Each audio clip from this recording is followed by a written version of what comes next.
नमस्कार दोस्तों, स्वागत है आपका मेरे चैनल पे। दोस्तों, अभी इंडियन एयरफोर्स, आर्मी और नेवी के अंदर बहुत से रिफॉर्म हो रहे हैं और उसी के ऊपर आगे बढ़ते हुए अब इंडियन गवर्नमेंट ने डिसाइड किया है कि एक एयर डिफेंस कमांड बनाई जाएगी। बहुत से देशों के पास इस तरह की एक स्ट्रक्चरल अलग से विंग होती है जो एयर डिफेंस को देखती है, तो उसी तरह से इंडिया भी अब इसके ऊपर काम करने जा रहा है। जल्दी इसकी घोषणा हो सकती है। आज हम इसी के ऊपर बात करेंगे। चलिए दोस्तों, शुरू करते हैं। तो दोस्तों, डिफेंस मिनिस्ट्री माना जा रहा है अक्टूबर के अंदर ये घोषणा कर सकती है कि नई एयर डिफेंस कमांड बनाई जाएगी और इसका मुख्य मोटो होगा तीनों सर्विसेज के बीच में समन्वय स्थापित करना। ये बात उन लोगों ने बताई जो इस डेवलपमेंट को जानते हैं और इसे देख रहे हैं। और नई air defence command basically air assets को संभालेगी जिनके अंदर मिसाइल्स या फिर एयर डिफेंस सिस्टम आते हैं।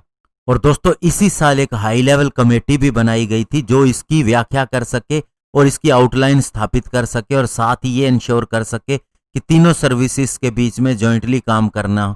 और दोस्तों, माना जा रहा है ये इनिशिएटिव एक्चुअल में chief of defence staff general Bipin Rawat के उस बयान का हिस्सा है जिसमें उन्होंने कहा था कि मिलिट्री कमांड को वे रीडिजाइन करेंगे ताकि ये फ्यूचर में किसी भी तरह के सिक्योरिटी चैलेंज को इफेक्टिवली डील कर सकें। और दोस्तों, ये भी माना जा रहा है ये एयर डिफेंस कमांड जिसका बेस होगा स्पेशली इंडियन एयरफोर्स के किसी भी हेडक्वार्टर के नीचे, चाहे वह दिल्ली हेडक्वार्टर हो, वेस्टर्न कमांड का हेडक्वार्टर हो या फिर सेंट्रल कमांड जिसका प्रयागराज उत्तर प्रदेश में हेडक्वार्टर है, कहीं पर भी हो सकता है। और इस एयर डिफेंस कमांड के पास सारी वो एयर एसेट्स होंगी जो अभी इंडियन एयरफोर्स, इंडियन नेवी और इंडियन आर्मी के पास में है। और इसके लिए जो पहला डिसीजन लिया था जनरल रावत ने, वो लिया था जनवरी में, जब उन्होंने डायरेक्शन दी थी कि एक रोड मैप तैयार किया जाए जून 30 तक, ताकि एयर डिफेंस कमांड को किस तरह से सिक्योरिटी के लिए और स्काईज की सिक्योरिटी के लिए और ज्यादा बढ़ावा दिया जा सकता है। और बेसिकली इसका लक्ष्य ये था कि तीनों सर्विसेज को साथ में लाया जा सके, स्पेशली जहां पर लॉजिस्टिक सपोर्ट पूल्स है,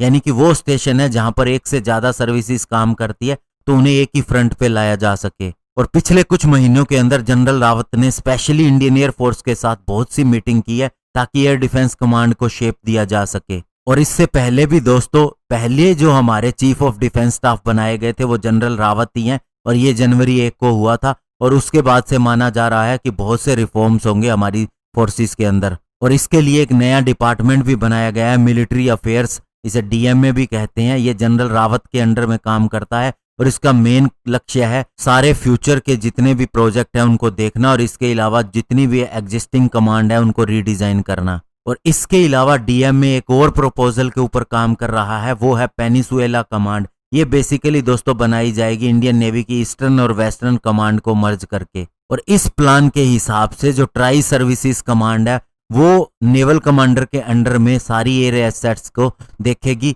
और साथ में उसे आर्मी की सपोर्ट भी मिलेगी। तो इस तरह से मैरीटाइम सिक्योरिटी चैलेंज के लिए पूरी रिस्पॉन्सिबिलिटी इंडियन ओशियन रीजन में एक ही के पास होगी।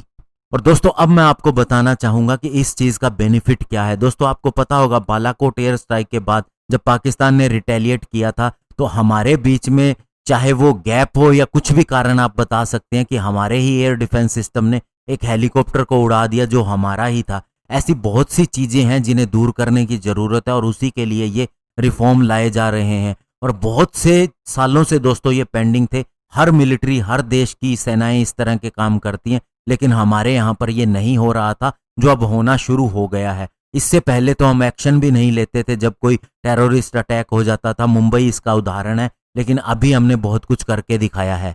और दोस्तों, मैं आपको एक चीज बताऊंगा कि आर्मी हो या एयरफोर्स हो या नेवी हो, सभी को तैयार रहना पड़ता है किसी भी सिचुएशन के लिए। आपको बताना चाहूंगा 1971 के युद्ध से पहले जब बांग्लादेश से इन्फिल्ट्रेशन हो रही थी, बेसिकली दोस्तों वहां पर लोगों पर अत्याचार हो रहा था पाकिस्तान की आर्मी के द्वारा, इसीलिए वो इधर आ रहे थे।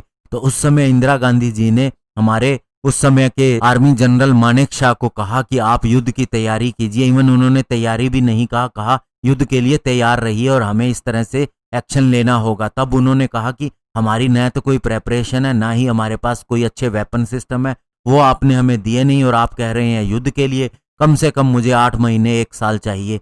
तो फिर दोस्तों उन्होंने तैयारी शुरू की और उनको सारी वो चीजें मिली और फिर जाके हमने 71 का युद्ध जीता। अगर वो पहले ही छेड़ देते तो वो युद्ध शायद हमने ना जीता होता। और दोस्तों ऐसी सिचुएशन फिर आगे भी चलती रही। अब इसीलिए रिफॉर्म हो रहे हैं कि किसी भी तरह का खतरा हो तो उससे निपटा जा सके, और उसके अंदर ये एयर डिफेंस कमांड बहुत बड़ा रोल निभाने वाली है। धन्यवाद। जय हिंद।